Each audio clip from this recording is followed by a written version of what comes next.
Hi guys, welcome to TFA Files TV. We are back again with the latest gossip nyaya dziri kupisa dziri kutendera social media. Please like our videos kuti aende kure.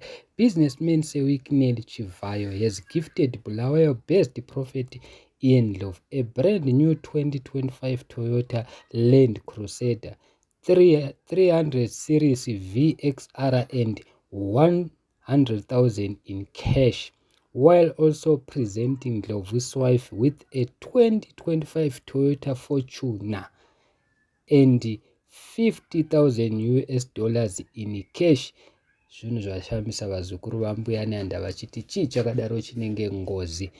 Prophet Ian Love, known for his prophetic instincts, has been issuing prophets about Zimbabwe, hinting at significant political changes on the horizon of the country. So guys, handizivi kuti kudii nazvo Prophet Ian Love maprophetic avo havakuti havapotsi, saka vanga vachitaura too much about Zimbabwe, vachidedzera kuti panogona kuita hondo, vachidedzera kuti vakati nevakati. Saka munongoziva mega ZANU-PF EDT mevarakashi haidi vanhu vanouya vachitaura chokwadi, inongoda kuti zvinhu zvese zviitike vanhu vasingazive. Saka apa vazukuru vambuya neanda vari kubvunza kuti Prophet Ian Love vachadzitora here mota idzi nemari kana kuti vacharegedza, because it's like it's a bribe. It's like vanenge varida kuzama kusilensa Prophet Ian Love kuti vasataure zvinhu zvida kuitika nezvinhu zvinenge zvichiitika muZimbabwe. Munongovaziva mega vapotsi since day one kana muchivateera Prophet Ian Love number one. Saka manje nyaya yapa kuti